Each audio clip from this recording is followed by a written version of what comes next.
বাংলার রান্নাবাড়ি চ্যানেলে আপনাকে স্বাগত। আজ আমি তৈরি করব পটলের কালিয়া। এই কালিয়া দিয়ে গরম ভাতের সঙ্গে পরোটা রুটির সঙ্গে দারুণ লাগবে খেতে। এই রান্নাটা অবশ্যই একবার করে দেখতে পারেন। প্রথমে নিয়ে নিচ্ছি আমি 500 গ্রাম পটল। এই পটল হলো মাচার পটল, খেতে খুব দারুণ আর দেখতেও খুব সুন্দরই লাগছে দেখুন। আর নিয়েছি 3খানা আলু। এরপর রান্নাটা আমি করব। এই রান্নাটা অবশ্যই একবার ট্রাই করবেন। প্রথমে কিন্তু আমি পটলের খোসা ছাড়িয়ে নিচ্ছি। একটু মাঝে মাঝে খোসা রেখে দিতে হবে, আর না হলে কিন্তু পটলগুলো গলে যাওয়ার সম্ভাবনা থাকে। এরপর আমি আলুর খোসা ছাড়িয়ে নিচ্ছি। সম্পূর্ণ কাটা দেখানো সম্ভব না, তাতে কিন্তু ভিডিওটা বড় হয়ে যাবে, তাই আমি কিছুটা কেটে দেখিয়ে দিচ্ছি।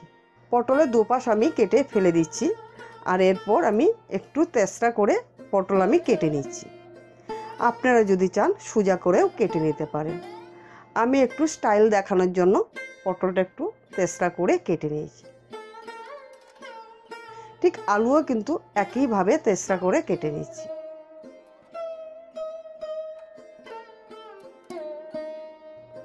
একই রকম পটল সম্পূর্ণ কেটে নিয়েছি দেখুন। আলুও কিন্তু কেটে নিয়েছি। তারপর নিয়ে নিচ্ছি তেজপাতা, দারচিনি, লবঙ্গ, ছোট এলাচ, নেব আমি সাদা জিরে। চলুন দেখা যাক রান্নাটা করি। এইবার আমি যুদ্ধে নেমে গেলাম রান্নায়। গ্যাস জ্বালিয়ে কড়াই বসিয়ে নেব। কড়াইতে দিয়ে দিচ্ছি আমি সরষের তেল।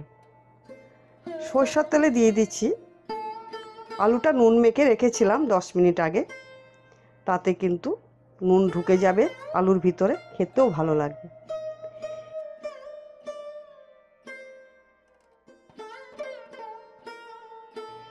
এরপর নাড়াচাড়া দিয়ে আলুটা ভেজে নেব।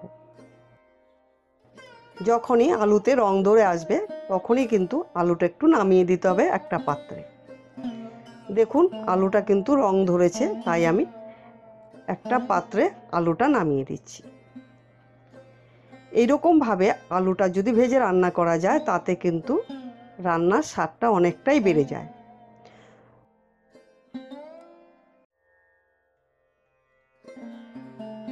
এরপর কড়াইতে যতটুকু তেল আছে সেই তেলে আমি একইভাবে পটল ভেজে নেব। এরকমভাবে ভেজে রান্নাটা করলে রান্নাটা কিন্তু অনেকটাই ভালো লাগে। দিয়ে দিচ্ছি আমি স্বাদ মতো নুন। নুন দিয়ে নাড়াচাড়া দিয়ে একটু মিশিয়ে নিচ্ছি। মিশিয়ে নেওয়ার পর 3 থেকে 4 মিনিটের মতো ঢাকা দিয়ে রেখে দেব, আঁচটা কম দিয়ে। এরপর ঢাকনাটা খুলে আবার একটু নাড়াচাড়া দিয়ে পটল আমি ভেজে নেব একই রকমভাবে যেমন আলু ভেজেছি। যখনই রং ধরে আসবে পটলে তখনই কিন্তু একটা পাত্রে নামিয়ে দিচ্ছি। রান্নাটা কিন্তু খুব সুস্বাদু একটি রান্না, পটলের কালিয়া। এই কালিয়াটা দিয়ে আপনি গরম ভাতের সঙ্গে আবার রুটি পরোটার সঙ্গেও খেতে পারবেন।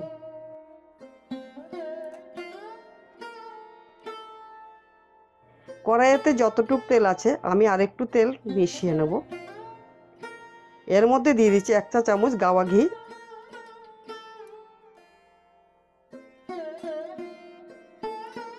দিয়ে দিচ্ছি আমি 2 টুকরো দারচিনি। দেব আমি 4-5টা লবঙ্গ, 4খানা এলাচ। এলাচটা একটু ফাটিয়ে দিতে হবে। দিয়ে দিচ্ছি আমি সাদা জিরে, দিয়ে দিচ্ছি তেজপাতা। এরপর একটু ভালো করে নাড়াচাড়া দিয়ে ফোড়নটা ভেজে নিচ্ছি।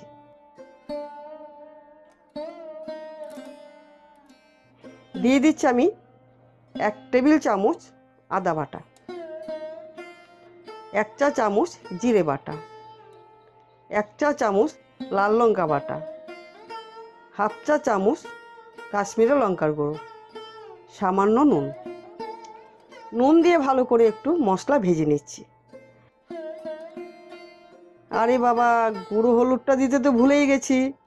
এর মধ্যে দিয়ে দিচ্ছি আমি হাফ চা চামচ হলুদ গুঁড়ো। ভালো করে মশলাটা ভেজে নিচ্ছি। মশলা ভাজার পর দিয়ে দিচ্ছি হাফ বাটি জল। দিয়ে আমি কষিয়ে নেব।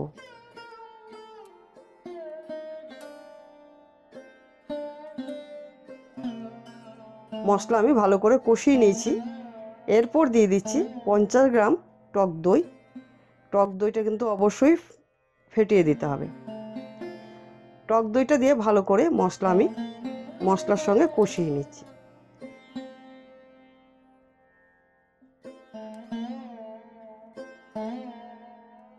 কষাতে কষাতে যখন তেল উঠে যাবে এর মধ্যে দিয়ে দিচ্ছি আমি ভেজে রাখা আলু আর পটল।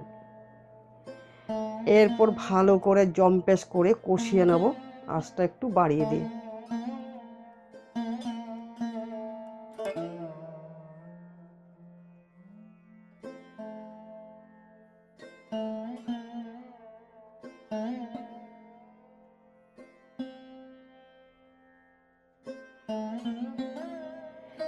এরপর এর মধ্যে দিয়ে দিচ্ছি সামান্য চিনি। চিনিটা দিলে ঝাল নুনের সঙ্গে ঠিক একটা ব্যালেন্স এসে যাবে। এরকমভাবে একটু নাড়াচাড়া দিয়ে ভালো করে মিশিয়ে নিচ্ছি। এই পাশে কিন্তু আমি একটা গ্যাস জ্বালিয়ে গরম জল হতে দিয়েছি। গরম জলটা যখন ফুটে উঠবে এরপর দিয়ে দিচ্ছি গরম জল এর মধ্যে। যেহেতু কালিয়া রান্না করছি গরম জলটা দিলেই বেশি ভালো হয়। গরম জলটা দিয়ে একটু নাড়াচাড়া দিয়ে মিশিয়ে নিচ্ছি।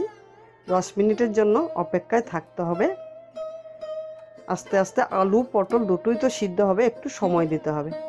আর রান্না করতে গেলে কিন্তু সবসময় একটু সময় নিয়েই রান্না করতে হয়। এর মধ্যে দিয়ে দিচ্ছি একটা কাঁচা লঙ্কা চিরা, তাতে কিন্তু খুব সুন্দর একটা গন্ধ আসবে। দেব আমি সামান্য গরম মশলার গুঁড়ো। এরপর নাড়াচাড়া দিয়ে রান্নাটা আমি করে নিচ্ছি। রান্না কিন্তু আমার একদম তৈরি। রান্নাটা কেমন লাগলো অবশ্যই কিন্তু জানাবেন।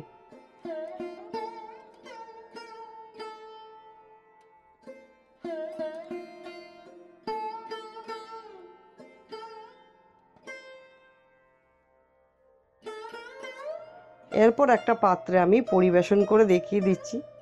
রান্নাটা যে কি সুন্দর হয়েছে, আশা করি আপনাদের কাছে খুবই ভালো লাগবে। যদি ভালো লাগে বন্ধুদের সঙ্গে ভিডিওটা শেয়ার করতে কিন্তু একদমই ভুলবেন না। আমি আবার নতুন নতুন রান্না নিয়ে আপনাদের সামনে হাজির হয়ে যাব। ভালো থাকবেন, সুস্থ থাকবেন। ধন্যবাদ।